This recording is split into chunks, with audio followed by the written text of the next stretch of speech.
கடந்த 3 நாட்களாக ஒரே வசனத்தை மையமாக கொண்டு தேவனுடைய ரகசியமான காரியங்களை உங்களுக்கு நான் பகிர்ந்து கொடுத்து வருகிறேன்.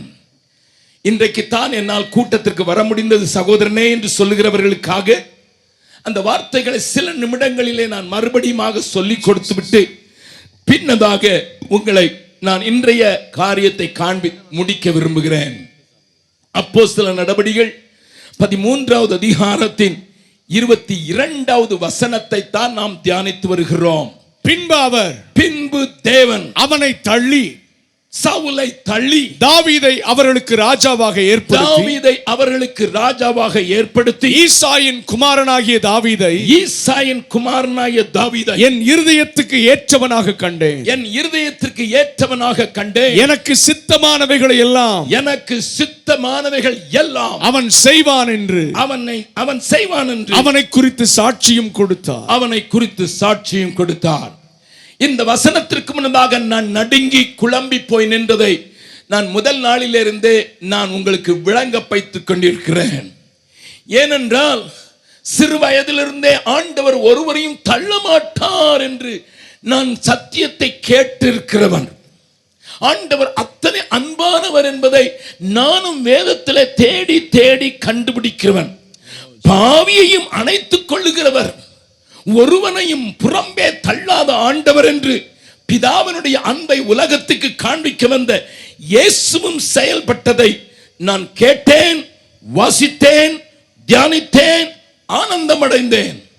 ஆனால் இந்த வசனத்திலே என்ன காரியத்தின் நிமித்தமாக தானே தெரிந்து கொண்டு தானே ஒளிந்து கிடந்தவனை தூக்கி எடுத்து சிங்காசனத்தில் உட்கார வைத்து அழகு பார்க்கிறதற்கு உயரமான ஒரு மனிதனை தெரிந்து கொண்டு ஆண்டவர் அவனை ஏன் தள்ளிவிட்டார் என்று என்னுடைய மனம் தேட ஆரம்பித்ததை சொன்னேன்.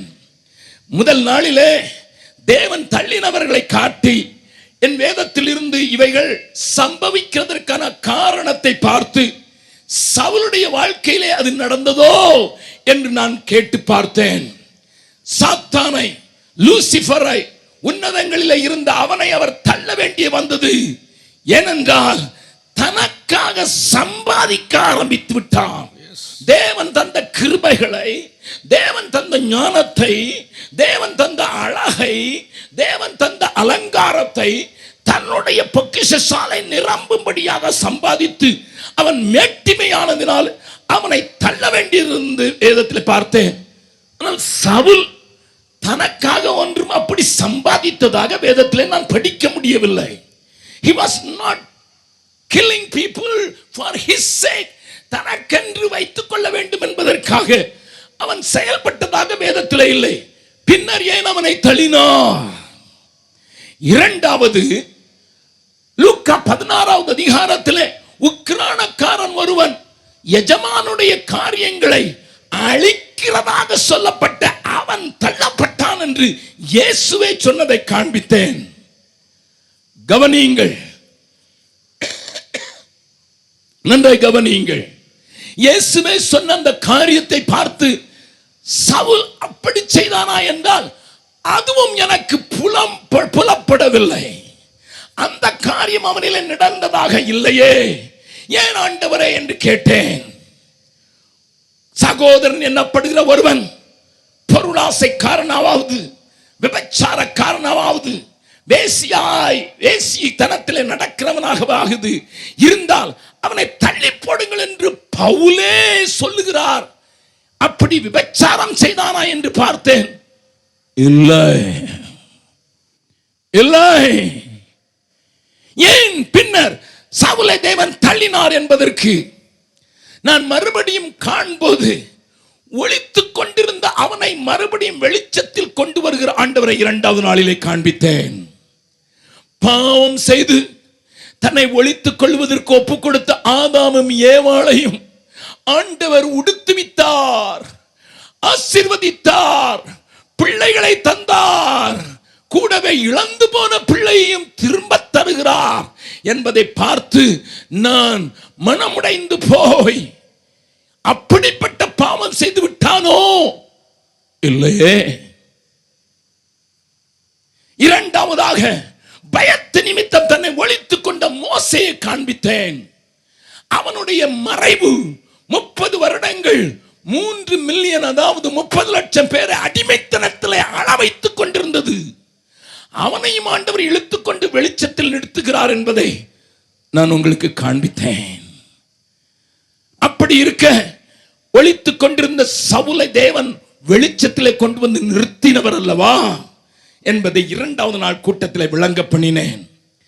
நேற்றைய தினத்திலே சவுலிடத்திலே ஆண்டவர் பெரிய எதிர்பார்ப்பு வைத்திருந்தார்.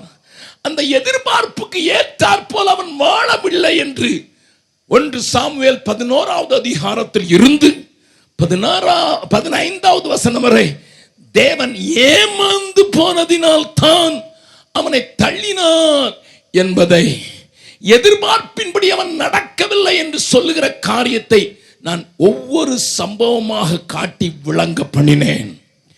இன்றைக்கும் என் ஆண்டவரை குறித்து முதலாவது கொஞ்சம் காட்டி கொடுத்து விடுகிறேன். என் ஆண்டவர் யார், நீங்கள் ஆராதிக்கிற ஆண்டவர் யார் என்பதை பார்த்தால்தான் இந்த வசனத்தின் ஆழம் புரியும் என்பதற்காக நான் உங்களோடு கூட பேச விரும்புகிறேன்.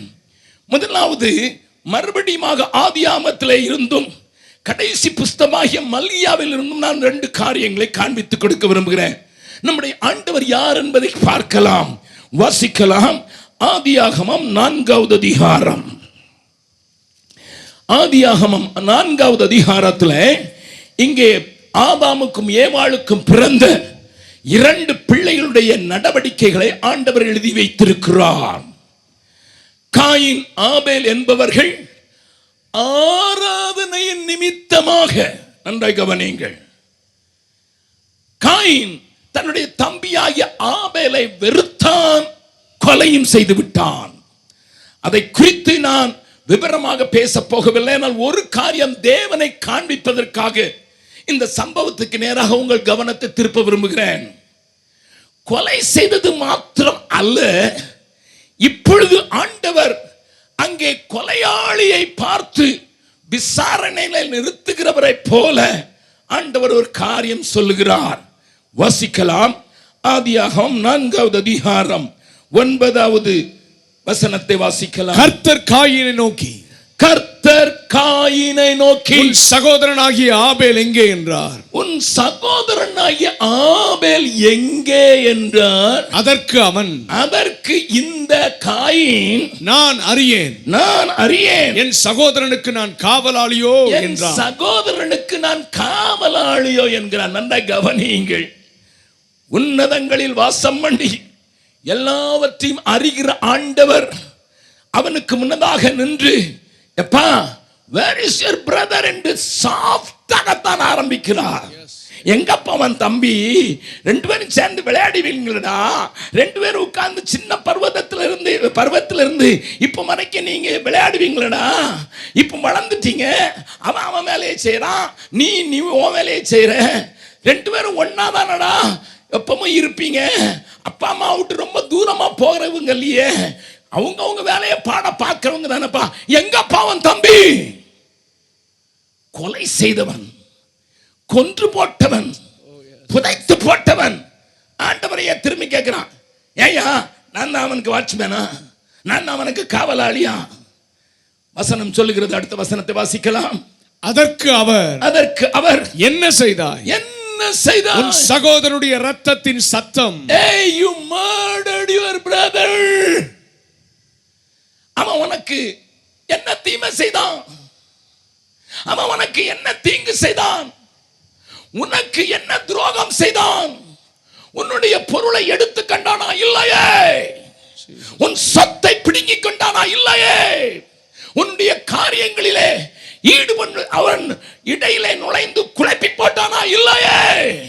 உன்னுடைய வயல் நிலங்களை கெடுத்து விட்டானோ? இல்லையே. நீ பயிரிடுகிற அந்த பயிர்களை எல்லாம் வெட்டி போட்டு விட்டானோ? இல்லையே. Why you killed your brother? ஆராதனையில வித்தியாசம் இருந்ததுன்னா இதுதான் நடக்குங்கிறத அன்றைக்கு ஆண்டவர் சொல்லி கொடுத்துட்டாரு. நன்றாய் கவனியுங்கள்.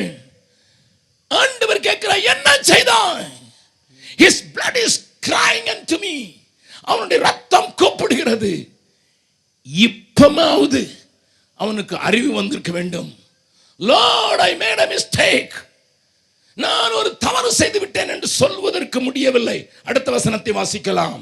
இப்பொழுது உன் சகோதரனுடைய இரத்தத்தை உன் கையிலே வாங்கிக் கொள்ள.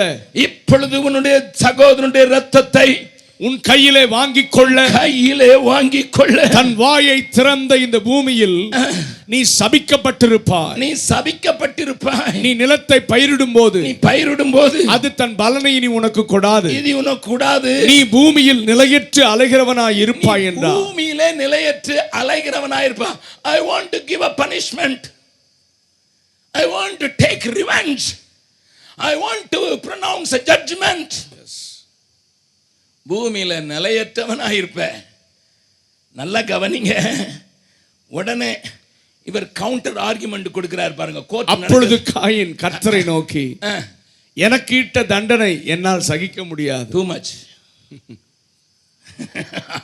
பண்றதையும் பண்ணிட்டு ஆண்டவருக்கே இவர் ஜட்ஜ்மெண்ட்டுக்கு சுப்ரீம் கோர்ட்டுக்கே இவர் அப்பீல் பண்றாரு. Too much. நான் நினைச்சேன் ஒருத்தனும் பார்க்கலன்னுட்டு பார்த்துக்கிட்டே இருந்து போல தெரியுது. நான் நினைச்சேன் அவன் நான் கழுத்தை நெரிக்கும் போது அவன் சத்தம் போடலன்ட்டு, அவன் ரத்தமும் சத்தம் போடுதுன்னு இப்பதான் தெரியுது. நீரோ என்னடான்னா அங்க இருந்துட்டு பூமியில நிலையற்றவனாய் திரிகிறவனாய் இருப்பாய் என்று நீர் என்ன டூ மச். அவன் சொல்ற காரணத்தையும் பாருங்க. அடுத்த காரணம், இன்று என்னை இந்த தேசத்திலிருந்து துரத்தி விடுகிறீர். You are pushing me down. என்னை தள்ளி விடுகிறீர். நான் உமது சமூகத்திற்கு விலகி மறைந்து, உம்முடைய சமூகத்திலிருந்து விலகி மறைந்து பூமியில் நிலையற்று அலைகிறவனாய் இருப்பேன். பூமியில நிலையற்று அலைகிறவனாய் இருப்பேன். என்னை கண்டுபிடிக்கிறவன் எவனும் என்னை கொன்று போடுவானே என்றான். மற்றவங்களை கொல்லும் போது இவர் நல்லா இருந்தாரு. இப்ப இவர் சொல்றாரு என்னைய பார்த்தானா எவனாவது கொண்டு போட்டானா. கொஞ்சம் அந்த சீன் எல்லாம் கொஞ்சம் மனத்திரையில கொண்டு வாங்க. பயமா இருக்கு. உம்முடைய சமூகத்துல இருக்கிறது வரைக்கும் தான் எனக்கு பாதுகாப்பு. அதெல்லாம் சொல்றான். சமூகத்தை விட்டு தள்ளிட்டீரு. கொலையாளியானாலும் உம்முடைய சமூகத்துல இருந்தாதான் பாதுகாப்பு. ஹல்லேலூயா. உம்முடைய சமூகத்துக்குள்ள உம்முடைய செட்டைகளின் கீழே தான் எனக்கு பாதுகாப்பு. நீர் இப்ப என்னடா நான் செட்டையை விட்டு தள்ளுறீரு, சன்னிதானத்தை விட்டு தள்ளுறீரு. I am going to be vulnerable for the attack of the enemy. Yes. நல்லா கவனிங்க. சப்ஜெக்ட் விட்டு கொஞ்சம் போனாலும் நான் ஒன்று சொல்றேன். பக்கத்தில் உங்க கையை பிடிச்சுங்க. உன்னதமானோடைய மறைவில் சொல்லுங்க. பக்கத்தில் உங்க முகத்தை பார்த்து சொல்லுங்க. உன்னதமானோடைய மறைவில் நீ பொல்லாதவனா இருந்தாலும் பாதுகாப்பு உண்டு. ஆனா அதை விட்டு ஒரு இன்ச்சு வெளியே போனாலும் டேஞ்சர் காத்துக்கிட்டு. அன்னைக்கு காயனுக்கு தெரிஞ்சிச்சு, உடைய சன்னிதானத்துல இருந்து தள்ளிட்டீங்கன்னா I will be helpless. I will lose my safety. My security will be lost. என்னுடைய பாதுகாப்பு அழிஞ்சு போயிடும் அப்படின்னு கேட்குறான். நம்ம நினைச்சோம் பண்ணது கொலை, இதுல வேற வக்கலாத்து, ஏன் இது ரொம்ப ஜாஸ்தின்னு சொல்லிட்டு இதுல வேற பாதுகாப்பு வேற கேட்குறியா அப்படித்தானே சொல்லியிருப்போம். மனுஷ சட்டம் அப்படித்தானே சொல்லியிருக்கோம். அப்படித்தானே சொல்லியிருக்கோம். கொலைகாரனுக்கு பெயில் கொடுத்து வெளியே அனுப்பினா கூட 2 போலீஸ் போகணும். டெய்லி போய் போலீஸ் ஸ்டேஷன்ல சைன் பண்ணணும். நம்ம பிஷப் மார்களும் செய்யறாங்க. அது 2வது. எனக்கு சில பிஷப் தெரியும், டெய்லி சைன் பண்ற ஆட்கள். நல்லா கவனிங்க. இதையும் அதையும் போட்டு குழப்பிக்கிடாதீங்க. நல்லா கவனிங்க. Listen to me very carefully. Now Cain is pleading his case. Lord, அவன் சொல்லல என் தம்பியை கொன்னது குற்றம்னு சொல்லல. என் தம்பியை தவறாக கொலை செய்து விட்டேன் என்று அறிக்கை செய்யவில்லை. மனஸ்தாபப்படுகிறேன் என்று சொல்லவில்லை. ஆனாலும் மனதுருகிற கர்த்தர் சொல்லுகிறார், I will save you, I will protect you. உனக்கு ஒரு அடையாளத்தை போட்டு உன்னை பார்க்கிறவனை கொல்றவன் 7 பழி சொல்லுவான். கரங்களை தட்டி ஆண்டவருடைய கிருபைக்காக ஆண்டவருக்கு நன்றி செலுத்தலாமா? ஆண்டவர் எவ்வளவு கிருபை உள்ளவரையா, எவ்வளவு கிருபை உள்ளவர் பாருங்கய்யா. எனக்கு பாதுகாப்புல நின்று நான் உனக்கு பாதுகாப்பா ஒரு அடையாளத்தை போட்டுறேன்பா. இந்த ஆண்டவரா தள்ளி விடுவான். இப்படிப்பட்ட ஆண்டவரா தள்ளி விடுவார்.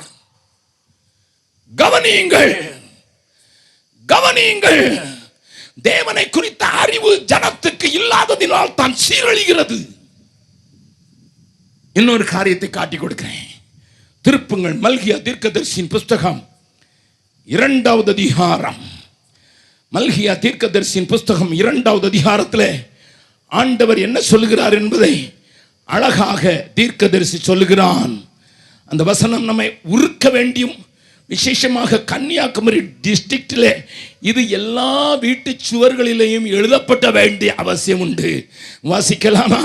மல்கியா 2வது அதிகாரம் 16வது வசனம். தள்ளி விடுதலை நான் வெறுக்கிறேன் என்று. ஹலோ ஹலோ தள்ளி விடுதலை நான் வெறுக்கிறேன் என்று இஸ்ரவேலின் தேவனாகிய கர்த்தர் சொல்லுகிறார். இஸ்ரவேலின் தேவனாகிய கர்த்தர் சொல்லுகிறார். அப்படிப்பட்டவன் கொடுமையினால் தன் வஸ்திரத்தை மூடுகிறான் என்று, தன் வஸ்திரத்தை மூடுகிறான் என்று சேனைகளின் கர்த்தர் சொல்லுகிறார். சேனைகளின் கர்த்தர் சொல்லுகிறார். ஆகையால் நீங்கள் துரோகம் பண்ணாமல், நீங்கள் துரோகம் பண்ணாமல் உங்கள் ஆவியை குறித்து எச்சரிக்கையாயிருங்கள். உங்கள் ஆவியை குறித்து எச்சரிக்கையாயிருங்கள். முந்தின 2 வசனங்களை வாசித்தால் தள்ளிவிடுதல் என்பது டிவோர்ஸ் அல்லது பிரிந்து வாழ்கிறதற்கு அனுமதி கோருவதற்கு கோர்ட்டுக்கும் வீட்டுக்கும் நடக்கிறவர்களுக்காக எழுதப்பட்ட வசனம். I am a traveler. I travel all over the world. I travel in America. I travel in Europe. I travel in Gulf countries. I travel in Australia. I travel in New Zealand. I travel a lot. பல நாடுகளுக்கு செல்கிறேன். உச்ச கட்டத்திலே கலாச்சாரத்தை பேணுகிறவர்களுக்கு சொல்கிறேன். நான் ஒரு காரியத்தை சொல்லட்டுமா? Divorce rate is too high in KK district than many nations. தள்ளி விடுதல் என்கிற ஒரு பெரிய காரியம் இந்த கன்னியாகுமரி டிஸ்ட்ரிக்ட்ல காணப்படுகிற அளவுக்கு மேல் நாடுகளிலும் இல்லை என்று சொல்லுகிற அளவுக்கு மீறி வீட்டுக்கொன்று வாசல் படியாக மாறிவிட்ட ஒரு பொல்லாத நாட்களை நீங்கள் சந்திக்கிறீர்கள். அதே காரியம் உங்கள் அருகாமையில் உள்ள கேரளாவில் இங்கே நடக்கவில்லை, ஆனால் அமெரிக்காவில் நடக்க ஆரம்பித்திருக்கிறது. Listen, I cannot live with this fellow என்று 10வது நாளிலே ஓடி வருகிறாள் மகள். இந்த மனிதனோடு வாழ முடியாது என்று 2வது நாளிலே ஓடி வருகிறாள். இவன் ஒரு மிருகம். அவன் போர்னோகிராஃபி பார்த்துவிட்டு என்னையும் மிருகமாக நடத்துகிறான். I cannot live with a beast. இந்த மிருகத்தோடு நான் வாழ முடியாது என்று ஓடி வந்த பிள்ளைகள் உண்டு. அல்லது என் மனைவி என்ன செய்யறானே தெரியல, யார்கிட்டயா போன் பேசிக்கிட்டே இருக்கிறா, நான் வந்தா டப்புன்னு ஆஃப் பண்ணிடுறா. யார்கிட்ட பேசுறான்னு கேட்டா அதை பற்றி உனக்கு தெரியணுங்கிற அவசியம் இல்லைன்னு சொல்றா. ஆகையினால இவளை நம்பி நான் வீட்டையும் விட்டு போக முடியாது, என் கோட்டையும் விட்டு போக முடியாது. The boy is trembling. There are so many divorce cases. நேற்றைய தினத்தில் 2 போலீஸ் அதிகாரிகள் என்னை பார்க்க வந்தார்கள். போலீஸ் மத்தியில் ஜெப கூட்டத்தை நாங்கள் வாஞ்சித்து நடத்துகிறோம், எங்களுக்காக ஜெபியுங்கள் என்று 2 அதிகாரிகள், போலீஸ் அதிகாரிகள், இன்ஸ்பெக்டராக இருக்கிறவர்கள் என்னுடைய அறைக்கு ஜெபியுங்கள். நாங்கள் போலீஸ் மத்தியிலே உத்தமர்களாக வாழ வேண்டும். போலீஸ் மத்தியிலே நாங்கள் காரியங்களை நடப்பிப்பதற்கு, ஜெபமாக கூடி ஜெபிக்கிறதற்கு, குடும்பமாக கூடி ஜெபிப்பதற்கு சில ஒழுங்குகளை செய்து வருகிறோம், ஜெபக்குழுக்களை உண்டாக்கி வருகிறோம். எங்களுக்காக ஜெபியுங்கள் என்று நான் அவரிடத்தில் கேட்கிறேன். உங்களுக்கு மோஸ்ட் டிஃபிகல்ட்டான ஏரியா என்ன என்றால், இன்னைக்கு நிறைய கேஸ் டைவர்ஸ் தான் வருது. நாங்க என்ன சொன்னாலும் ஏற மாட்டேங்குது. ஐயா, அம்மா, இந்த வசனத்தை உன் வீட்டில் பெரிதாக அழிப்படு. தள்ளி விடுதலை என் தேவன் வெறுக்கிறார். அந்த தேவனா தானே சூஸ் பண்ணின கழுதைகளின் பின்னே போயிருந்து கொண்டிருந்து தேவனை குறித்தோ தேசத்தை குறித்தோ அறிவில்லாமல் நடந்து கொண்டிருந்த சவுலை தள்ளுவா. அதனுடைய காரணத்தை நேற்றைய தினத்திலே நான் விளங்க பண்ணினேன். எதிர்பார்ப்பு, தேவனுடைய எதிர்பார்ப்புக்கு ஏற்றாற்போல் வாழாதவர்களை குறித்து தேவன் இப்படித்தான் நினைக்க வேண்டி இருக்கிறது என்பது வேதம் காட்டும் உண்மை என்பதை ஆண்டவருடைய மறுபக்கத்தை உங்களுக்கு காண்பிக்கிறேன். திருப்பங்கள் என்னோடு கூட சேர்ந்து ஏசாயா தீர்க்கதரிசியின் புஸ்தகம் 5வது அதிகாரம். ஏசாயா தீர்க்கதரிசியின் புஸ்தகம் 50வது அதிகாரத்தில் 1வது வசனத்தை முதலாவது வாசிக்கலாம். அதற்கு பிறகு முதலில் இருந்து 4 வசனங்களை வேகமாக வாசிக்கலாம். இப்பொழுது நான் என் நேசரிடத்தில் அவருடைய திராட்சை தோட்டத்தை குறித்து என் நேசருக்கேற்ற ஒரு பாட்டை பாடுவேன். நேசருக்கு ஏற்ற ஒரு பாட்டை பாடுவேன். என் நேசருக்கு மகா செழிப்பான மேட்டிலே ஒரு திராட்சை தோட்டம் இருந்தது. அவர் அதை வேலியடைத்து அதில் உள்ள கற்களை பொறுக்கி அதிலே நற்குல திராட்சை செடிகளை நட்டு அதன் நடுவில் ஒரு கோபுரத்தை கட்டி அதில் ஆலையையும் உண்டு பண்ணி அது நல்ல திராட்சை பழங்களை தரும் என்று காத்திருந்தார். அவைகள் நல்ல திராட்சை பழங்களை தரும் என்று காத்திருந்தார். அதுவோ கசப்பான பழங்களை தந்தது. எருசலேமின் குடிகளே, கர்த்தர் கத்துகிறார், எருசலேமின் குடிகளே, யூதாவின் மனுஷரே, எனக்கும் என் திராட்சை தோட்டத்திற்கும் நியாயம் தீருங்கள். நான் என் திராட்சை தோட்டத்திற்காக செய்யாத எந்த வேலையை அதற்கு நீ செய்யலாம். அது நல்ல திராட்சை பழங்களை தரும் என்று நான் காத்திருக்க, திராட்சை பழங்களை தரும் என்று நான் காத்திருக்க, கசப்பான பழங்களை தந்தது என்ன? கசப்பான பழங்களை தந்தது என்ன? இப்போதும் நான் எதிர்பார்த்தது நடக்காமல் போனது என்ன? நான் எதிர்பார்த்த காரியம் நடக்காமல் போனது என்ன? என்ன செய்ய வேண்டும் என்று கதறுகிற கர்த்தர். வெளிநாட்டு பிரயாணத்தில் ஒரு தமிழ் குடும்பத்தை நான் சந்திக்க நேரிட்டது. தாய் 6 மாதங்களுக்காக விசிட்டர் விசாவிலே அந்த நாட்டுக்கு வந்திருந்தார்கள். அவர்கள் வீட்டுக்கு தற்செயலாக நான் போக நேரிட்டது. என்னுடைய நண்பர் ஒருவர், இந்தியாவிலிருந்து ஒரு தாய் வந்திருக்கிறார்கள். 6 மாதத்திற்கு அவர்களுக்கு விசா கிடைத்திருக்கிறது. அவர்கள் வந்த 1 மாதம் மிகவும் சந்தோஷமாயிருந்தார்கள். சபையின் காரியங்களிலே ஓடி ஓடி அவர்கள் கலந்து கொண்டார்கள். மிகுந்த உற்சாகமாயிருந்தார்கள். ஆனால் 1 மாதத்திற்கு பிறகு இதுவரை அவருடைய கண்ணீர் அடங்கவே இல்லை. தயவு செய்து அண்ணன் வந்து கொஞ்சம் பேசுங்கள் என்று சொல்லி என்னை கூட்டிக் கொண்டு போனார். கவனியுங்கள், அந்த தாய் வீட்டில் இருந்தார்கள். கணவனும் மனைவியும் வேலைக்கு போயிருந்தார்கள். பிள்ளைகள் 2 பேர் பள்ளிக்கூடத்துக்கு போயிருந்தார்கள். தனியாக இருந்த அந்த தாய் வெளிநாட்டில் அவர்களை நாங்கள் 2 பேரும் போய் சந்தித்து உட்கார்ந்து பேசும்போது, அந்த தாய், என் பிள்ளைகளின் வீட்டிலே இல்லை ஆகையினாலே, என் பேர பிள்ளைகள் வீட்டிலே இல்லை ஆகையினாலே மனம் விட்டு பேசுகிறேன் என்று சொல்லிவிட்டு அவர்கள் ஒரு காரியம் சொன்னார்கள். என் பிள்ளையை, தகப்பனில்லாத பிள்ளையை நான் வளர்த்தேன், ஆளாக்கினேன், என்னுடைய உயிரையும் கொடுத்து அவனை காப்பாற்றினேன், உயரமாக படிக்க வைத்தேன், அவனுக்கு ஒரு நல்ல ஆவிக்குரிய மனைவியையும் பார்த்து கட்டி கொடுத்தேன். ஆனால் வெளிநாட்டிலே உயர்ந்த பதவியில் இருக்கிற அவன் கம்பெனியின் வேலையின் நிமித்தம் குடிக்க கற்றுக்கொண்டான். குடிக்கு பின்பு போதைப் பொருட்களுக்கும் அடிமையானதினாலே குடி அவனை கெடுக்க அவனுக்கு ஏற்பட்ட 2 சேதாரங்கள் நடந்தது. ஒன்று, அவனுடைய கிட்னி பாதிக்கப்பட்டது. 2வது, அவனுடைய லிவர் போய்விட்டது. ஒரு நாள் போனிலே அழுதான், அம்மா நான் சீக்கிரம் செத்து போயிடும் போல இருக்குது, நீங்க வந்து என்னை சாகிறதுக்கு முன்னால பாருங்க என்று சொல்லி அழுதான். ஒரே மகனை செல்லமாய் வளர்த்தேன். ஆண்டவர் எனக்கு உதவி செய்ததனால் என் பிள்ளையை அயல் நாட்டுக்கும் அனுப்பி தந்தேன். நல்ல மனைவியை கண்டு நான் சந்தோஷமாய் இருக்கிறேன் என்று நினைத்தேன். ஆனால் என்னுடைய பிள்ளையினுடைய நிலைமை பரிதாபமாக இருந்தது.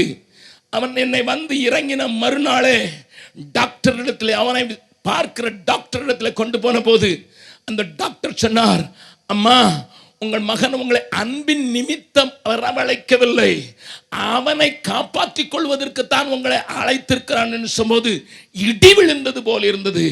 என்னையா சொல்லுகிறீர்கள் டாக்டர், என்ன சொல்லுகிறீர்கள் என்று கேட்டேன். அவர் சொன்னார், அவனுடைய கிட்னி பாதிக்கப்பட்டபடினால எங்க அப்பாவை கூப்பிடுறேன், எங்க அம்மாவுக்கும் எனக்கும் பொருந்தி போகும், அவங்க எனக்கு கிட்னி தருவதற்கு கூட ஆயத்தமாயிடுவாங்க, ஒரு கிட்னியாவது கொடுத்துருவாங்க டாக்டர், அதனால அவங்கள நான் கூப்பிடுறேன், அவங்கள கொண்டு வாருங்கள் என்று சொல்லி உங்களுடைய பிளட்டை டெஸ்ட் பண்ண சொல்லியாச்சு. அதனால தான் டெஸ்ட் பண்ணாமல் உங்களுக்கு ஒரு பொய்யை சொல்லிட்டு அந்த தேசத்தில் இருக்க பிளட் டெஸ்ட் எல்லாம் பண்ணிட்டு இப்போ நாங்கள் கண்டுபிடிச்சிட்டோம், உங்கள் கிட்னி தான் அவனுக்கு பொருத்தமாக இருக்குது, ஒரு கிட்னியை உங்கள் பிள்ளைக்காக தருவீர்களா என்று.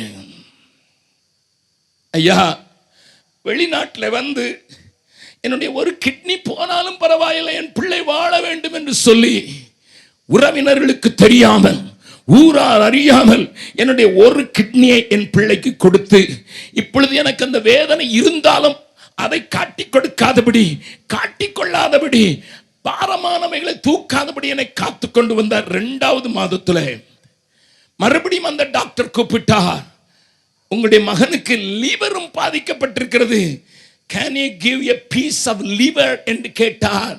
ஆகையால் என்னுடைய ஈரலையும் நான் கொஞ்சம் கொடுத்திருக்கிறேன், எனக்கு நித்தமும் வேதனை இருக்கிறது, உடல் பாதிக்கப்பட்டு விட்டது, என்னுடைய ஈரலையே கொடுத்திருக்கிறேன், கிட்னியை கொடுத்திருக்கிறேன், எப்படியாவது என் பிள்ளை வாழ வேண்டும் என்று.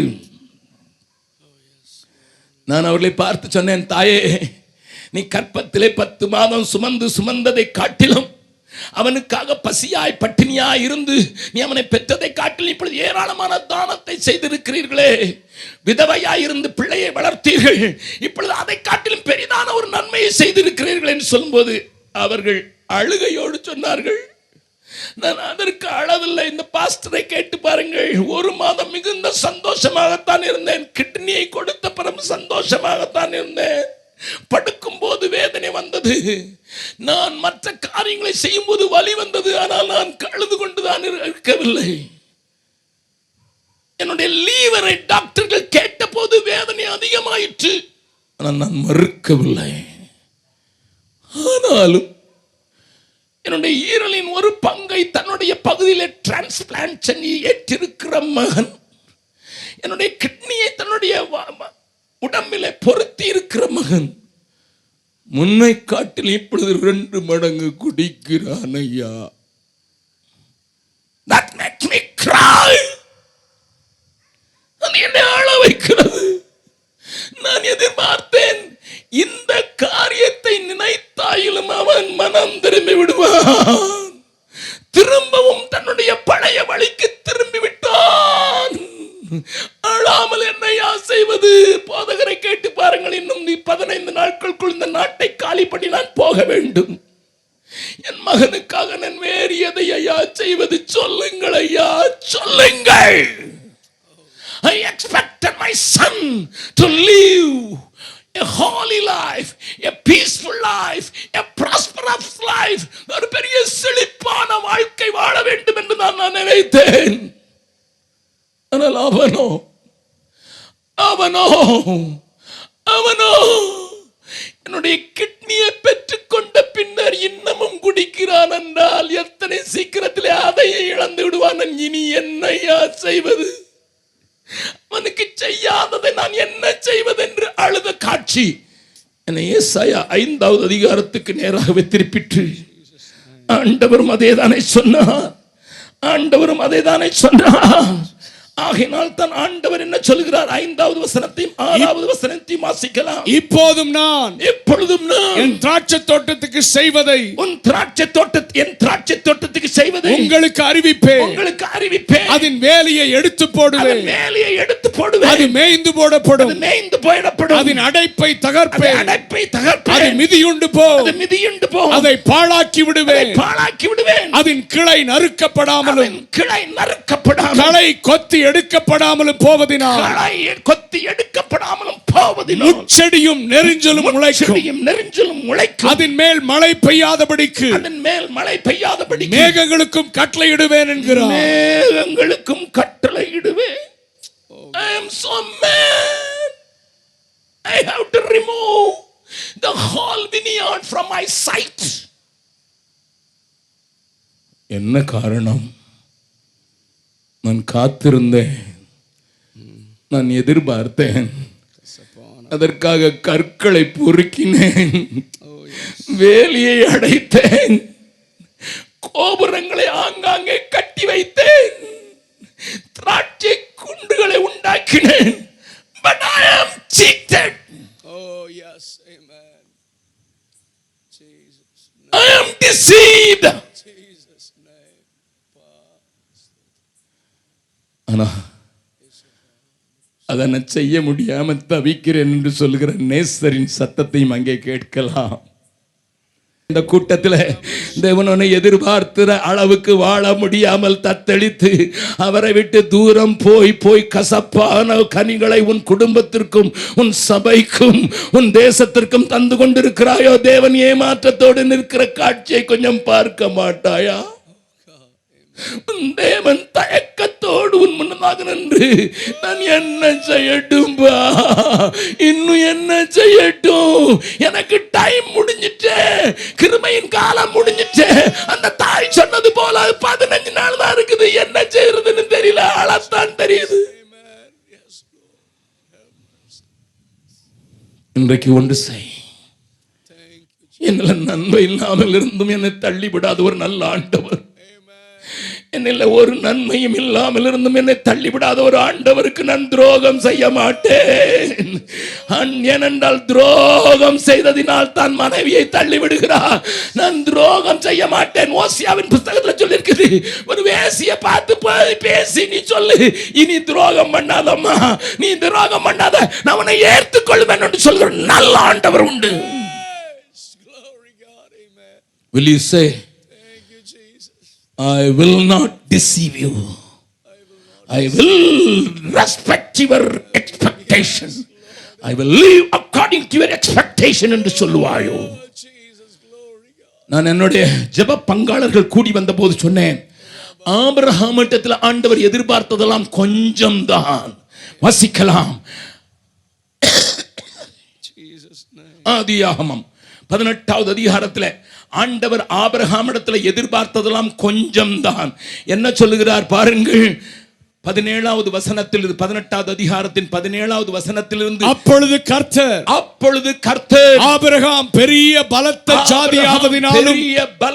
ஜாதி ஆவதினாலும் அவனுக்குள் பூமியில் உள்ள சகல ஜாதிகளும் ஆசீர்வதிக்கப்படுவதினாலும் நான் செய்ய போகிறதை ஆபிரகாமுக்கு மறைப்பேனோ. கர்த்தர் ஆபிரகாமுக்கு சொன்னதை நிறைவேற்றும்படியாக, கவனியுங்கள், கர்த்தர் ஆபிரகாமுக்கு சொன்னதை நிறைவேற்றும்படியாக அவன் தன் பிள்ளைகளுக்கும் தனக்கு பின்வரும் தன்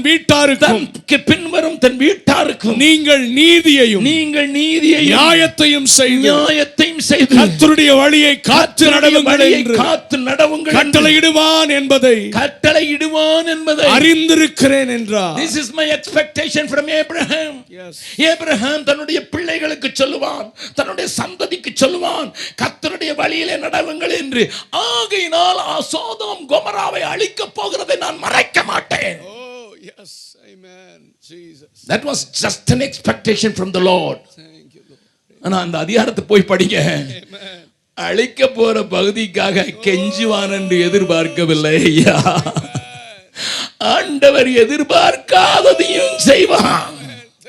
நல்லா கவனிங்க, ஆண்டவர் ஆபிரகாமிடத்தில் எதிர்பார்த்தது தன்னுடைய சந்ததிக்கு சொல்லுவான், தன்னுடைய பிள்ளைகளுக்கு சொல்லுவான், தன்னுடைய மக்களுக்கு சொல்லுவான். God never expected, God never wanted, even never expected from Abraham. Abraham, ஆமா சோதோமுக்காக நீ கைவிரிப்பாயோ?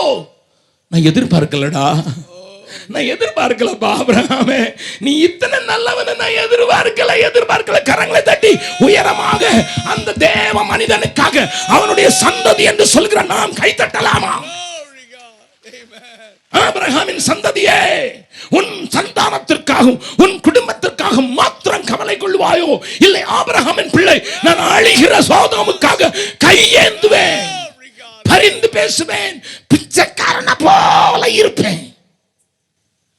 போன வாரத்தில் மியான்மர்ல இருந்தேன். ஏராளமான புத்த பிச்சு, எங்க பார்த்தாலும் பிச்சைக்காரன். நான் சொல்றது உண்மை. சின்ன சின்ன குட்டி பிள்ளைங்கள்லாம் அந்த புத்த பிச்சு ட்ரெஸ்ஸை போட்டுக்கிட்டு தேசம் எங்கேயும் எங்கே பார்த்தாலும் இருக்குதுங்க. நான் கேட்டேன், இவங்களுக்கு யார் சாப்பாடு போடுறது? தினந்தோறும் பிச்சை எடுத்து தான் சாப்பிடணும். என் கூட வந்த ஒரு பாஸ்டர் சொன்னார், இவங்க மதம் இவங்களை பிச்சைக்காரனாக்கிச்சு. வீடு வீடாக போய் பிச்சை எடுக்கணும், அதை வச்சு சாப்பிடணும். It is a life of a monk. Small, big, old, young, everybody's. ஆனால் தேவனுடைய சிநேகிதன் என்று சொல்லுகிறார். அவர் ஆண்டவரத்தில் பிச்சை கேட்கிறான். 45 இருந்தா அழிப்பீங்களா? 40 இருந்தா அழிப்பீங்களா? அதனால தான் அவன் எவ்வளவு இறங்கி வந்தானோ அது வரைக்கும் ஆண்டவர் இறங்குகிறார். கரங்களை உயர்த்தி ஆண்டவர் அல்லேலூயா சொல்லலாமா? Beyond my expectation he lives. Beyond my expectation he lives. Today's church must also live beyond the expectation of God. இன்றைய சபையும் தேவன் எதிர்பார்க்கிறதுக்கு அதிகமாக செயல்பட வேண்டிய அவசியம் உண்டு. சொல்லுறேன், கேளுங்க, காண்பிக்கிறேன். இன்னைக்கு காலையில் நான் பேசின சபையில் அதை குறித்து கொஞ்சம் பேசினேன். ஒரு காரியத்தை மாத்திரம் காண்பித்துக் கொடுக்கிறேன். 2 கொரிந்தியர் 8வது அதிகாரம். 2 கொரிந்தியர் 8வது அதிகாரத்தில் மக்கதோனியாவில் இருந்த சபைகளுக்கு ஆண்டவர் சொல்லுகிற, அவர்களை குறித்து சொல்லுகிற காரியத்தை பார்க்கலாம்.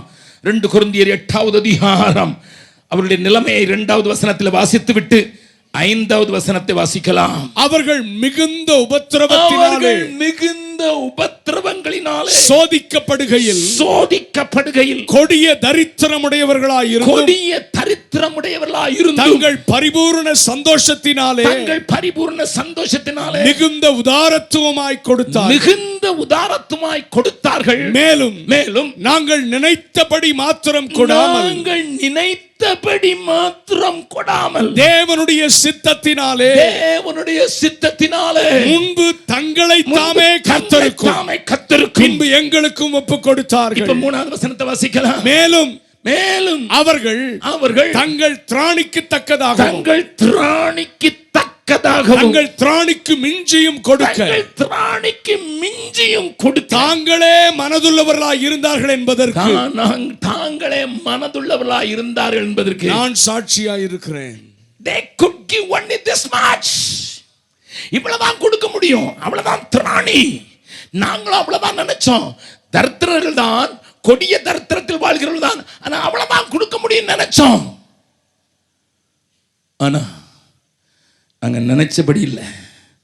Beyond our expectation, beyond their ability. சபையால முடியும். ஆண்டவனிடத்தில் எதிர்பார்க்கிறதுக்கு மேலாக தாண்டி நீ செயல்பட முடியும் என்று நான் தைரியமாக சொல்லுவேன்.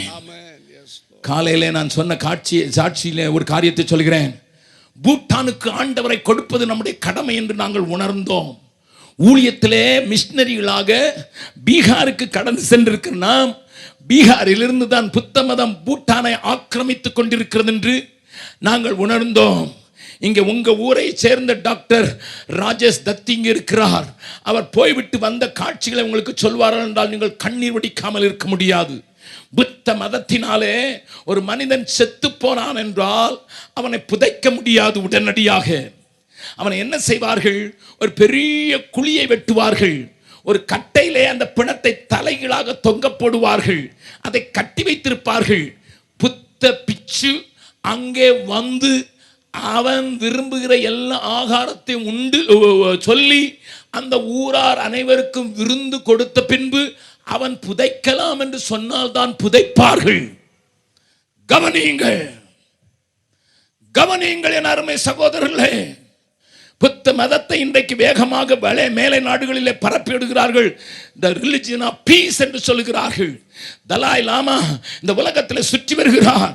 ஆனால் புத்த மதம் செய்கிற காரியத்தை புரிந்து கொள்.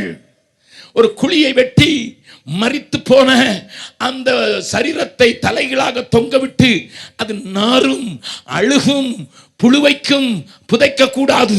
புத்த பிச்சு வந்து அவன் விரும்புகிற ஆகாரத்தை செய்து அனைவருக்கும் போஷித்த பின்பு அவன் சொன்ன பின்பு sometime it takes 1.5 months ஏனென்றால் மலை குன்றுள்ள இடத்திற்கு புத்த பிச்சுக்கு போய் செய்தி வந்து அவன் வந்து சேர்வதற்குள் பல நாட்கள் ஆகிவிடும். 1.5 மாதம் அந்த பிணம் தொங்கிக் கொண்டே இருக்கும். கவனிங்கள். If it is your father, if it is your mother, if it is your wife, what would be your mentality? உன்னுடைய மனநிலை எப்படி இருக்கும்? என் தகப்பன் தலையில் தொங்குகிறான், நான் செத்து அப்படி என்னை தொங்க போட்டத என் பிள்ளைகள் என்ன நினைப்பார்கள்? அப்பா அப்பா அப்பா என்றுதான் நினைப்பார்கள். அவர்களை விடுதலையாக்க வேண்டியது அங்கே இருக்கிற சபைகளின் பொறுப்பு என்பதை நாங்கள் காண்பிப்பதற்கு நாங்கள் தியாகம் பண்ணுவோம் என்று தீர்மானித்தோம். மிஷனரிகளுக்கு கொடுக்கிற உதவித்தொகை உங்களுக்கு தெரியும். அவர்கள் PhD படித்திருந்தாலும் சரி, அவர்கள் பெரிய பட்டதாரியாக இருந்தாலும் சரி, அவர்கள் சாதாரண எவாஞ்சலிஸ்டாக இருந்தாலும் சரி, எல்லாருக்கும் கொஞ்சம் கொடுக்கிற பணத்தில் மிஷனரிகளின் உதவித்தொகையை நாங்கள் பெற்றவர்கள் கொடுக்கிறதை நீங்கள் அறிவீர்கள். சில காரியங்களை மாத்திரம் செய்வதற்கு முயற்சி எடுத்திருக்கிறோம். அந்த கொஞ்ச வருமானத்தில் நான் அவர்களோடு கூட நான் ஒரு சவால் வைத்தேன். புத்த மதத்தை இந்த உலகத்துக்கு கொடுத்தது பீகாரில் இருக்கிற மிஷனரிகளாகிய நாம் கொடுக்க வேண்டும் என்று சொன்னபோது என் சகோதரர்கள் கொடுத்த காணிக்கை 34 லட்சம். கரங்களை தட்டி ஆண்டவரை மகிமைப்படுத்தலாமா? சாதாரணமான சின்ன பணத்தை மாதந்தோறும் பெற்று வயிற்றை கழுவி கொண்டிருக்கிற அந்த மிஷனரிகள், நான் சொன்னேன் தமிழ்நாட்டுக்காரர்களை கை வைக்க கூடாது, வெளிநாட்டுக்காரர்களை உதவி செய்யக்கூடாது, நாமே செய்ய வேண்டும் என்று சொன்னபோது 34 லட்சம். They live beyond the expectation. இன்றைக்கு பூட்டானில் 3 வருடங்கள் நாங்கள் செய்த ஊழியத்தினுடைய பலனை நாங்கள் பார்க்கிறோம். அருமை சபையே, சவுலை தேவன் தள்ளுவதற்கு காரணம், திராட்சை தோட்டத்தின் வேலி அடைப்பை எடுப்பதற்கு காரணம், அதனுடைய காரியங்களை காட்டு பன்றிகள் உழும்படியாக அனுப்புகிறதுக்கு காரணம். The church doesn't live to the expectation. The individual doesn't live to the expectation. Early church was beyond their expectations. ஆதி சபையை குறித்து இன்றைக்கு பேசுவார்கள். ஆதி சபையில் அற்புதம் நடந்து அற்புத கூட்டத்தில் பேசுவார்கள். ஆதி சபை நடந்து கொண்ட இந்த காரியத்தை அவளுக்கு கண்கள் மறைக்கப்பட்டு விடும். யோசித்து பாருங்கள். அப்ப நீங்க கேட்கலாம், என்னையா தாவீது கிட்ட இந்த குணம் காணப்பட்டதா? தாவீதை தேவன் தெரிந்து கொண்டாரே, தாவீது இடத்துல இந்த குணம் காணப்பட்டதா? நான் திருப்புகிறேன் பாருங்கள். 1 சாமுவேல் 23வது அதிகாரம். 1 சாமுவேலின் புஸ்தகம் 23வது அதிகாரம் முதல் வசனத்திலிருந்து வாசிக்கலாம். இதோ பெலிஸ்தர் கேகிலாவின் மேல் யுத்தம் பண்ணி. நன்றாய் கவனியுங்கள். பெலிஸ்தியர் கேகிலாவின் மேல் யுத்தம் பண்ணி களஞ்சியங்களை கொள்ளையிடுகிறார்கள் என்று தாவீதுக்கு அறிவிக்கப்பட்டது. அப்பொழுது தாவீது நான் போய் அந்த பெலிஸ்தரை முறியடிக்கலாமா என்று கர்த்தரிடத்தில் விசாரித்ததற்கு கர்த்தர் நீ போ பெலிஸ்தரை முறியடித்து கேகிலாவை ரட்சிப்பாயாக என்று தாவீதுக்கு சொன்னார். நன்றா கவனிங்க ஐயா, தாவீதின் நிலைமையே பரிதாபம். வீட்டார் அப்பாவுக்கு இவன் பேரே ஞாபகம் இல்ல. சாமுவேல் வந்தபோது அப்பாவால் அற்பமா எண்ணப்பட்டதுனால மறந்தே போச்சு. சாமுவேலே கேட்க வேண்டியது, உனக்கு இன்னொரு பிள்ளை இருக்கா? எங்க ஊர் லல்லு பிரசாத் மாதிரி. லல்லு பிரசாத் முதல் மந்திரி ஆன உடனே பத்திரிகை நிருபர்கள் வந்தார்கள், பேசிக்கொண்டே இருந்தார்கள். திடீரென்று ஒரு பத்திரிகை நிருபர்கள், ஐயா உங்களுக்கு எத்தனை பிள்ளைங்கள்? அந்த நேரத்தில் சென்ட்ரல் கவர்மெண்ட் தீவிரமாக குடும்ப கட்டுப்பாடை குறித்து பேசிக்கொண்டிருந்ததுனால உங்களுக்கு எத்தனை பிள்ளைங்கன்னு ஒருத்தர் கேட்டார். அவர் உடனே தன்னுடைய மனைவியை கூட்டி, ரபரி தேவி நமக்கு எத்தனை பேர் பிறந்தான்? நான் ஒன்றும் சிரிக்கல உங்களை மாதிரி. ஈசா அவனுக்கும் மேலே தானே. எத்தனை பிள்ளைங்கன்னு சாமுவேல் கேட்டாதான் இவருக்கு ஞாபகம் வரும். காட்டுக்குள்ள ஒருத்தன் கிடக்குறான், ஆடு மேய்க்க போயிருக்கிறான். அப்பங்கிட்ட மதிப்பு கிடையாது. அதனால தான் தாவீது சொல்றான், தகப்பனும் தாயும் கைவிட்டாலும் சரி. சாமுவேல் வீட்டுக்கு வந்து இவன் மேல தைல குப்பிய ஊத்தி ஏதோ ஒரு காரியம் ராஜான்னு சொல்லலைனாலும் தைல குப்பியை ஊத்திட்டான். அந்த நாட்களில் ஒரு மனிதன் மேல தைல குப்பியை ஊத்தினா ஆசாரியனாக வேண்டும். ஆனால் இவன் லேவி கோத்திரம் இல்லைன்னா ஆசாரியனாக முடியாது. ஆனால் யூதா கோத்திரம், அப்ப ஏதோ ஒரு பெரிய பொறுப்புக்கு என் மகனை ஆண்டவர் தெரிந்திருக்கிறார் அப்படின்னு சொல்லித்தான் அந்த நேரத்தில் ஊத்துக்கணும். அதுதான் புரிஞ்சுக்கணும். சகோதரர்கள் இருந்தார்கள், அப்பா இருந்தாரு, சாமுவேல் ஊத்தினா அந்த ஊத்தப்பட்ட பின்னரும் ஆடு மேய்க்க அனுப்பிட்டான். அதான் அவங்க அப்பன். அல்லேலூயா. உங்க பிள்ளைக்கு செலெக்ஷன் ஆகி 10th ஸ்டாண்டர்ட் படிக்கும் போதே அமெரிக்காவிலேருந்து ஒரு டீம் வந்து உங்க பிள்ளைய பார்த்து அதனுடைய அறிவு கூர்மையை பார்த்து நாசாவில் நீ தான் அடுத்த ராக்கெட்டில் போற ஆள்னு செலக்ட் ஆயிட்டான்னா உங்க காலம் கீழே நிற்காது, உங்க பிள்ளை காலம் கீழே நிற்காது. அதில் உட்காராதடா, இதில் உட்காராதடா, அதை சாப்பிடாதடா, இதை சாப்பிடாதடா, டே அதான் தொடாதீங்கடா, இவனை தொடாதீங்க, என்ன பாதுகாப்பா. இந்த ஈசா என்கிற முட்டாள் அந்த அபிஷேக தைலத்தை ஊத்துறத பார்த்துருந்தோம், ஆடு மேய்க்க அனுப்பிட்டான். அவ்வளோதான் மதிப்பு. வீட்டில் பக்கத்தில் உங்கள் கையை பிடிச்சி சொல்லுங்க, உங்களை தான் சொல்கிறாங்க. நீங்கள் பந்தா போட்டுக்கிட்டு இருக்கீங்க, உங்கள் வீட்டில் எவ்வளோ மதிப்புன்னு உங்களுக்கு தெரியாமல் இருக்கலாம். பந்தா போட்டுக்கிட்டு தெரியலாம், okay, that is a different thing. சரி, வீட்டில் தான் மதிப்பு. யுத்த களத்தில் போய் நின்னா அவங்க எலியாப் கேட்குறான், மூத்த அண்ணன் கேட்குறான், மூத்த அண்ணன் சகோதரன், டேய் ஆட்டை விட்டுட்டு இங்கே ஏன்டா வந்த? அவனுக்கு தான் சோறு கொண்டு போயிருக்கான், இவனுக்கு தான் டிஃபன் கொண்டு போயிருக்கான், இவனுக்கு தான் பண்டம் கொண்டு போயிருக்கான், இவனுக்கு தான் பச்சனம் கொண்டு போயிருக்கான். அவன்கிட்ட கேட்குறான், ஆட்டை விட்டுட்டு. ஆடுதான் பெருசு, நீ இல்லை. அல்லேலூயா. அண்ணமார்ட்டி மதிப்பு கிடையாது. சரி, அவனுக்கிட்ட தான் மதிப்பு இல்லை, பிறந்த வீட்டில் தான் மதிப்பு இல்லை, புகுந்த வீட்டை அது மதிப்பான். சவுல் காய்மகாரமாய் பார்க்கிறான். மாமனார் எப்போ ஒழுங்கலான்னு தெரிகிறார். ஏன் கதை ஏன் பிரதர் சொல்றீங்க பப்ளிக்கான்னு கேட்குறாங்க யாரோ. அல்லோ, லவ் பண்ண மீகாலும் இருதயத்தில் அவமதித்தாள். இவன் வொர்ஷிப் பண்ணான்னா சி, எந்திரிக்கணும், உட்காரணும், பாட்டு பாடணும், ஆமேன் 7 நேரம் போட்டு தான் நல்லா இருக்கணும். சும்மா ஆடி பாடிக்கிட்டு என்ன இதுன்னு ஆடாதன அப்படின்னு இருதயத்தில் அவமதிக்கிறாள். என்ன, அவ ஆங்கிலிக்கன், அவ ஆங்கிலிக்கன், இவன் பெந்தெகோஸ்தே. ஹலோ.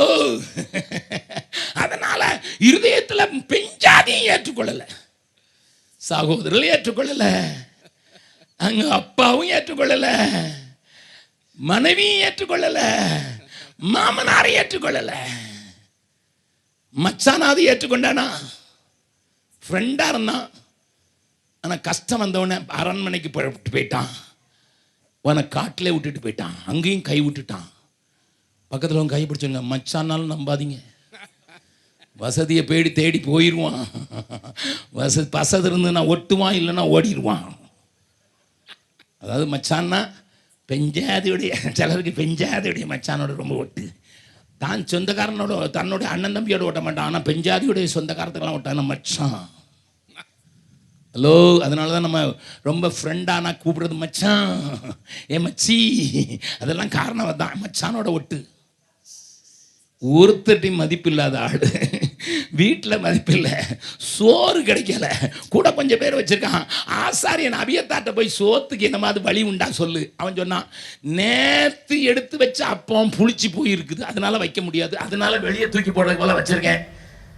ஒருவேளை நாய்க்கு போட்டுருவேன், நீ வந்துட்டு உனக்கு கொடுக்குறேன். இவனுக்கு சோத்துக்கு லாட்ரி. நீங்க 22வது 21வது அதிகாரத்தை படிச்சு பாருங்க, சோத்துக்கு லாட்ரி. ஆமா, அப்பா அம்மாவை காத்துக்கொள்றதுக்கு வக்கில்ல. அதனால தான் 22வது அதிகாரத்துல அவங்க பாட்டியம்மா பூட்டியம்மா வந்தாலே மோவாப், அந்த ஊர்ல கொண்டு அப்பா அம்மாவை செட்டில் பண்ணியாச்சு. எனக்கு என்ன நடக்குமோ தெரியாது.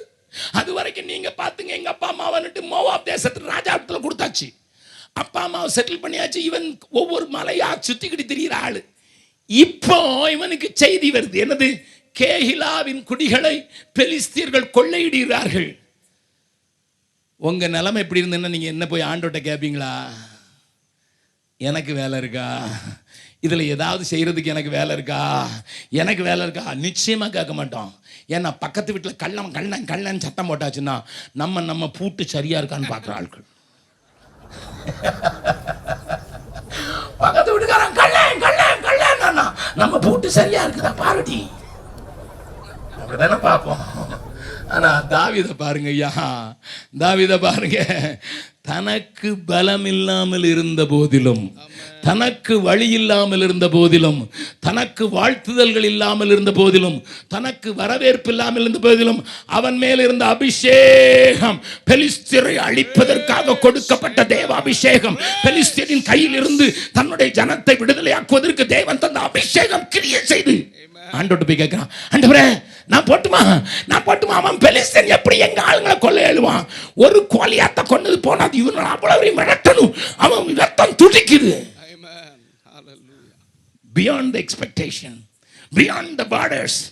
அது மாத்திரம் இல்ல, ஆண்டவரும் போன்ட்டாரு. ஆனா கூட இருக்கிறவங்க கமிட்டி மெம்பர் என்ன சொல்றாங்க பார்க்கலாம், வாசிக்கலாம். அடுத்த வசனம். ஆனாலும் தாவீதின் மனுஷர் அவரை நோக்கி, ஆனாலும் தாவீதின் மனுஷர், அதாவது கமிட்டி, அவனை நோக்கி, இதோ இதோ நாங்கள் இங்கே யூதாவிலே இருக்கும் போதே பயப்படும், நாகர்கோயிலில் இருக்கும் போதே பயமா இருக்குது, வீட்டு கூட்டம் நடத்தினாலும் உடைக்கிறான், நாங்கள் அப்படிலாம் எழுதலையா இதுல? நாங்கள் நாகர்கோயிலிலே 45% கிறிஸ்தவர்கள் இருக்கிற இடத்திலேயே பயப்படுகிறோம். நாங்கள் பெலிஸ்தருடைய சேனைகளை எதிர்க்கிறதற்கு கேகிலாவுக்கு போனால் எவ்வளவு அதிகம் என்றார்கள். இருந்திருந்து பீகாருக்கு போ, ராஜஸ்தானுக்கு போ, ஹிமாச்சல் பிரதேசுக்கு போ, நேபாளத்துக்கு போன்னு சொல்றதுக்கு என்னையா? நம்ம கோபுரத்துல 1 மணி தான் மாட்டியிருக்கோம், இன்னொரு மணி மாட்டுவோம். நம்ம கமிட்டி அடுத்த தடவை வருமோ வராதோ தெரியாது, அதுக்குள்ள மாட்டு செத்த பிறகு துக்கு மணியாவது அடிக்கும். 1 மணி அடிச்சா பத்தாதுன்னு 2 மணி துக்கு மணி அடிக்கிறதுக்கு இங்க கோபுரம் அங்க கோபுரம் அங்க கோபுரம் கட்டி கட்டி கட்டியா நம்ம கமிட்டியில கட்டணும்னு சொல்லணும்டா நம்ம பேரே. இங்கேயே இவ்வளவு தேவை இருக்கும்போது இங்கேயே இன்னும் 65% ஆண்டவர் அறியாத போது, இன்னும் 55% அறியாத போது, கன்னியாகுமரி விட்டு விட்டுட்டு அந்த ஊருக்கு அங்கே போய் பாசை பிடிச்சி அங்கே போய் யாரோ கலெக்டராங்களோ அவங்கள நம்மளை தாங்கிறதுக்கு நம்ம கமிட்டி பணத்தில் 1 பைசாவும் போயிடக்கூடாது. எல்லாத்தையும் சேவிங்ஸ் பேங்கில் போடு, அந்த கிறிஸ்துவுக்கு சேர்த்து வைப்போம். அந்த குறித்துக்கு சாதாரண பணம் பத்தாது, கோடி கோடியாக வேணும். அதனால சேர்த்து வை சேர்த்து வை சேர்த்து வை. அவன் வந்து நிம்மதியும் அரசாட்டும். எல்லாருக்கும் கோடு கொடுத்துருவான். அரசியலில் மட்டும் கோடு கொடுக்க மாட்டான், உங்கள் ஆலயத்துக்கும் கோடு போட்டுருவான். எவ்வளோ பணம் வச்சிருக்க, எவ்வளோ காணிக்க வந்திருக்குன்னு சொல்றதுக்கு. இப்பமே எல்லாருக்கும் பேங்க் அக்கௌண்ட் ஆரம்பிச்சது அதுக்கு தான். நீ ஆதார் கார்டை நம்ப போகிறாயா, ஆதாரம் நீதான் என்று சொல்ல போகிறாயா? அல்லேலூயா அல்லேலூயா. கமிட்டி சொல்லுது, ஆண்டவர் ஐயா லீடர் தலைவரே தலை கொஞ்சம் யோசித்து முடிவெடும். ஆண்டவர் என்ன சொல்லிக்கிட்டு இருப்பார், அவருக்கு வேலையே கிடையாது. கேகிலாவில் எவன் கொள்ளடிச்சா நமக்கு என்னையா? நமக்கு சோறு இல்லை, இங்கேயே பயமா இருக்குது, இங்கேயே நமக்கு கஷ்டமா இருக்குது, இங்கேயே காணிக்க பத்தல. அடுத்த 6 மாசத்துக்கு பிறகு 5000 ரூபாய்க்கு சம்பளம் போடுறதுக்கு எங்க காசு இருக்குமா இன்னும் தெரியாது. அதனால 6 வருஷத்துக்கு சேர்த்து வாய். ஆண்டவர் என்ன சொன்னார்? உடனே தாவீது என்ன சொன்னா பாருங்க. அப்பொழுது தாவீது கர்த்தரிடத்தில் விசாரித்த போது, திரும்பவும் கர்த்தரிடத்தில் விசாரித்த போது, கமிட்டி மெம்பர்லாம் கையை வைத்துங்கன்னு சொல்ல மாட்டேன், ஆனா உங்களுக்கு தெரியும். என்ன போன தடவை தோத்துட்டீங்க, அடுத்த தடவை முயற்சி பண்றீங்க. அல்லேலூயா. நல்லா கவனிங்க. என்ன தீர்மானம் எடுத்தனாலும் கர்த்தர்ட்ட போறீங்களா ஐயா? ஆமென். நீ என்னத்தையும் போடு, என்னத்தையும் கட்டு, என்னத்தையும் செய். கர்த்தர்ட்ட போற பழக்கம் கமிட்டிக்கு உண்டா? கமிட்டிக்கு ஏன் தெரியுமா வரல? தலைவருக்கே கிடையாது. அவருக்கு கோர்ட்டுக்கு போக தெரியும், வக்கீலிடத்தில் போக தெரியும், அடியாள்களிடத்தில் போக தெரியும், அரசாங்க அதிகாரியிடத்தில் போக தெரியும், மந்திரிகளிடத்தில் போக தெரியும். ஆண்டவரிடத்தில் போகிறது மட்டும் தெரியாது. ஆனா தாவீது திரும்பவும் ஆண்டவரிடத்தில் போய், lord, I am not getting a favourable answer here. எனக்கு ஃபேவரான ஆன்சர் தரல, எங்க ஆளுங்க ஃபேவரா தர மாட்டேங்கிறான். நீங்க போன்னு சொன்னீங்க, உங்ககிட்ட தானே கேட்டேன் ஆண்டவரே, நீங்க தானே போன்னு சொன்னீங்க, நீ போன அவனுக்கு தர்றேன்னு சொன்னீங்க, இவன் விட மாட்டேங்கிறான். கயா பட்டணத்தில் இருந்த சிஎன்ஐ சர்ச்சில் ஒரு போதகர் இருந்தார், டேவிட் ஜான்ட்டு. அவர் ஒரு கூட்டத்தில், சுவிசேஷ கூட்டத்தில் ஆல்டர் கால் கொடுத்து ரட்சிக்கப்படுகிற முன்னே வாருங்கள்னு தெளிவான ஒரு ஆல்டர் கால் கொடுக்கும்போது அவர் எந்திரிச்சு போகும்போது பின்னால் அந்த கமிட்டி மெம்பர் கயிறை பிடிச்சு இழுக்காரு. ஐயர் என்ன சொன்னார் தெரியுமா? டேய், ஏன் சொந்த ரட்சிப்பு கூட வழி விட மாட்டேங்கிறீங்களா? நடந்ததை சொல்லுங்க. ரட்சிக்கப்படுற மாதிரிக்கே விட மாட்டேங்கிறீங்களா? உன்னையும் செய்ய விட மாட்டேங்கிறீங்க. நான் துடிப்பா அகசிஞ்ச பக்மார் கூட்டத்தில் கேட்ட உடனே மிஷினரியை தாங்கணும், நம்மளும் தாங்கணும், நம்ம ஆட்களை அனுப்பணும், நம்ம சபையில இருந்து ஒரு 10 பேரை பிடிச்சு அனுப்புவோம், நம்ம அனுப்புவோம் அப்படின்னு சொல்றேன். கமிட்டி சொல்லுது, இங்கேயே இவ்வளவு தேவை இருக்கும்போது, இங்கேயே இவ்வளவு காரியம் இருக்கும்போது, எங்கேயோ மணி அடிச்சா நான் செத்த அவனா மணி அடிக்க போறான், இங்க மணி அடிக்கிற மாலை ஆட்களை வச்சுக்கிடுவோம். ஆனால் ஆண்டவருக்கு நன்றி, கேகிலாவின் குடிகள் நன்றியற்றவர்கள். கேகிலாவின் குடிகள் பின்னதாக தாவீதை காட்டி கொடுப்பதற்கு ஒத்துக்கொள்கிறவள். But who cares? Yes, amen. My anointing leads me. My anointing drives me. என்னுடைய அபிஷேகம் என்னை உந்தி தள்ளுகிறது. பெலிஸ்தர்களை அழிப்பதற்கு புறப்படப்பட்டவன் நான். பெலிஸ்தரின் சேனையை முறியடிப்பதற்கு தேவன் என்னை தெரிந்து கொண்டார். ஆட்டு மந்தைகளுக்கு பின்னதாக, கரவலாடின் பின்னதாக போய் கொண்டிருந்த என்னை தேவன் அபிஷேகத்திற்கு நோக்கம் உண்டு. சபையே உணர்வாயோ? Yes, Lord, amen. உன்மேல் ஆவியானுடைய பிரசன்னம் வைத்ததற்கு நோக்கம் உண்டு. இதை புரிந்திருந்தான் தாவீது. அவன் போய் விடுதலையாக்குகிறான். இன்றைக்கு மிஷனரி ஊழியத்துக்கு தயார் என்று சொல்லக்கூடிய சபைகள் எழும்பித்தானாக வேண்டும். எங்கள் செலவினங்களை குறைக்கிறோம், எங்கள் காரியங்களை சீராக்குகிறோம், ஆண்டவருடைய காரியத்திற்கு முதலிடம் கொடுக்கிறோம் என்று சொல்கிறவர்கள் எழும்பித்தானாக வேண்டும். அதுதான் தாவீது தேவன் தெரிந்து கொண்ட மனுஷன். எனக்கு பலம் இருக்கான்னு பார்க்க மாட்டேன், எனக்கு சோறு இருக்கான்னு பார்க்க மாட்டேன், எனக்கு பாதுகாப்பு இருக்கான்னு பார்க்க மாட்டேன். எங்க அம்மா அப்பாவை பார்க்க முடியாதபடி இருக்கிறது நல்லதான், ஆனா but the anointing, the purpose, தேவ நோக்கம் என்னிடம் நிறைவேறுவதற்கு என்னை தருகிறேன் என்று சொல்லுகிறேன். ஒரு துடிப்புள்ள தாவீதை தேவன் தேடுகிறார். இன்னொரு சின்ன காரியத்தை சொல்லி முடிக்கிறேன். யுத்தங்கள் முடிந்து ராஜாவாக உயர்த்தப்பட்ட தாவீது சத்துருக்கள் கைகளில் இருந்து விடுதலையாக்கப்பட்டு இளைப்பாறுகிற நேரம் வருகிறது. வீட்டை பார்க்கிறான்.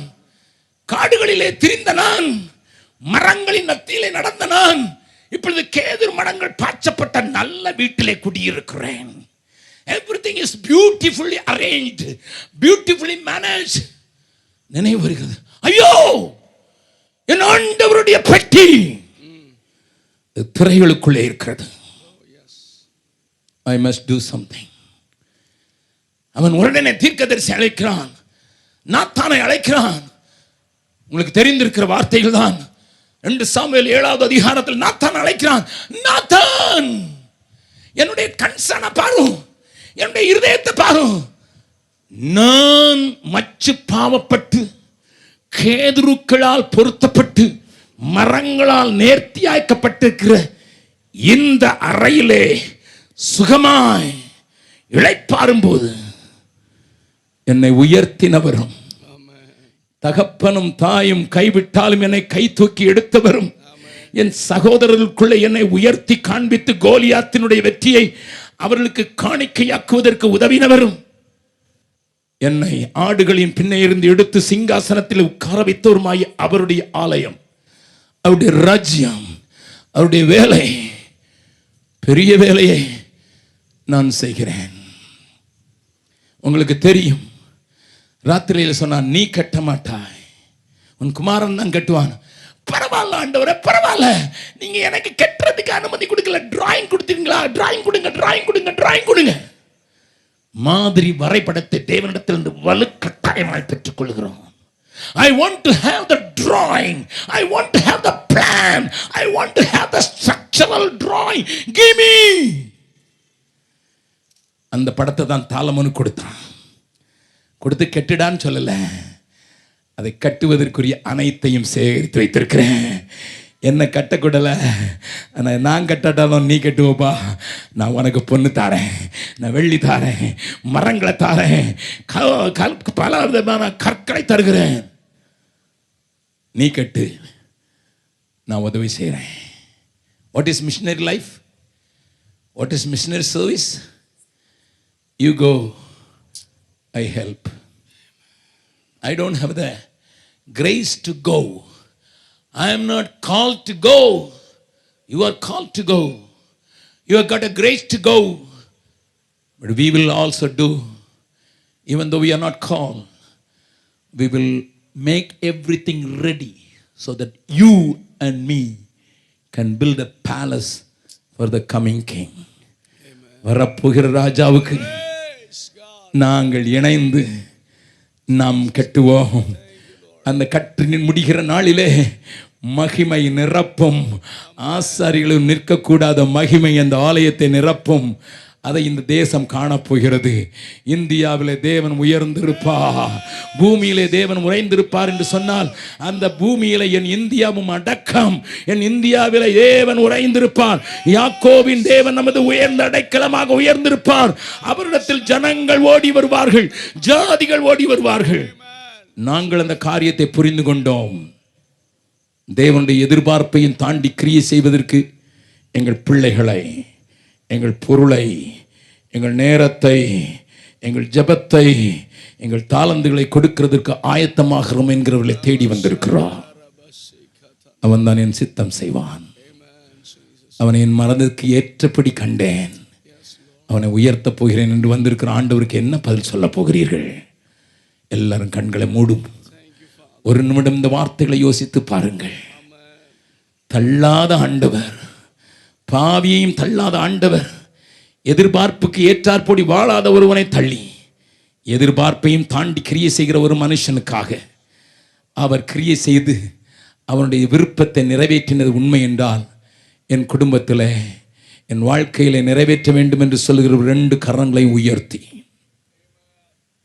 ஐயா புரிந்து கொண்டோம், தேவன் என்னிடத்தில் எதிர்பார்க்கிறதுக்கு ஏமாற்ற மாட்டோம் என்று சொல்லுகிறவர்கள், தேவனை ஏமாற்ற மாட்டோம் என்று சொல்கிறவர்கள் மாத்திரம் 2 கரங்களை உயர்த்தி, ஆண்டவரே நாங்கள் உமக்கு உண்மையாயிருப்போம், உமக்கு முன்னதாக உண்மையாயிருப்போம், ஹல்லேலூயா, உமக்கு பிரியமானதை செய்வோம் ஆண்டவரே, உமக்காக என்னையும் என்னுடைய குடும்பத்தையும் என்னுடைய காரியங்களையும் என்னுடைய பொருட்களையும் என்னுடைய பணத்தையும் கூட நான் ஒப்புக் கொடுக்கிறேன்னு சொல்கிறவர்கள் அப்படியே எழுந்து நிற்கலாமா? 2 நிமிடம் நில்லுங்கள். புறப்பட்டு போகிறவர்கள் தயவு செய்து நில்லுங்கள். ஆண்டவருடைய ஆவியானவர் இங்கே அசைவாடி கொண்டிருக்கிற அந்த ஆசீர்வாதத்தின் தொடுதல் உங்களுக்கும் உங்கள் பிள்ளைகளுக்கும் உங்கள் சந்ததிக்கும். ஆகையினால் தான் ஆண்டவர் சொன்னார், தாவீதின் சிங்காசனத்தில் உட்காருவதற்கு ஒரு புருஷன் இல்லாமல் போவதில்லை. தாவீதின் சிங்காசனத்தில் உட்காருவதற்கு ஒரு புருஷன் இல்லாமல் போவதில்லை. தாவீதின் சிங்காசனத்தில் உட்காருவதற்கு ஒரு புருஷன் இல்லாமல் போவதில்லை. An eternal glory, an eternal glory. நிரந்தரமான ஒரு இடம், நிரந்தரமான ஒரு சிங்காசனம், நிரந்தரமான ஒரு பதவிக்கு தேவன் உன்னையும் உன் பிள்ளைகளை மடி நடத்த போகிறார். ஹல்லேலூயா. வல்ல பிதாவே, இந்த 4 நாட்களை நீங்க சொன்ன வார்த்தையை மாத்திரம் நீங்க எனக்கு காண்பித்த விதத்தில் நான் அவளுக்கு சொன்னேன். ஆண்டவரே, எனக்காக நான் பேசவே இல்லை என்பதை நீர் அறிந்திருக்கிறீர். உம்முடைய ராஜ்யம் வரட்டும் என்று சொல்லி ஜெபிக்கிற இந்த ஜனத்திற்கு முன்னதாக உம்முடைய ராஜ்யம் வருவதாக, உம்முடைய ராஜ்யம் வருவதாக என்று ஏக்கம் கொள்கிற ஒரு ஜன கூட்டத்திற்கு முன்னதாக உம்முடைய ராஜ்யத்தை நிலைநிறுத்துவதற்கு வேண்டிய தேவைகளை குறித்து பேசினேன். அவர்களும் கீழ்ப்படிந்திருக்கிறார்கள், ஒப்பு கொடுத்திருக்கிறார்கள், உம்மை ஏமாற்ற மாட்டோம் என்று சொல்லி இருக்கிறார்கள். அவர்களோடு கூட தொடர்ந்து பேசும், அவர்களுக்கு அதற்குரிய சத்துவத்தை தாரும். இந்த கூட்டத்தில் குறைவோடு இருக்கிறவர்களுடைய எல்லா குறைகளும் நீங்குவதாக, பிரச்சனையோடு இருக்கிறவருடைய பிரச்சனைகள் அகலுவதாக, பலவீனத்தோடு இருக்கிற பலவீனங்கள் மாறுவதாக, வீட்டிலே சமாதான குறைச்சலோடு கூட வாழ்களுடைய குடும்பத்தில் தெய்வீக சமாதான நதி புரண்டோடுவதாக, சந்தோஷம் மகிழ்ச்சியும் கேட்கும்படி செய்யும். தவிப்பு ஓடி போகட்டும், தவிப்பு ஓடி போகட்டும், தவிப்பு ஓடி போகட்டும். தேசம் தேவனை அறியட்டும். இயேசுவின் நாமத்தில் ஜெபம் கேளும் நல்ல பிதாவே, ஆமென், ஆமென். என் ஆத்துமாவே கர்த்தரை ஸ்தோத்திரி, என் முழு உள்ளமே அவருடைய பரிசுத்த நாமத்தை ஸ்தோத்திரி. என் ஆத்துமாவே கர்த்தரை ஸ்தோத்திரி, கர்த்தர் செய்த சகல உபகாரங்களையும் மறவாதே.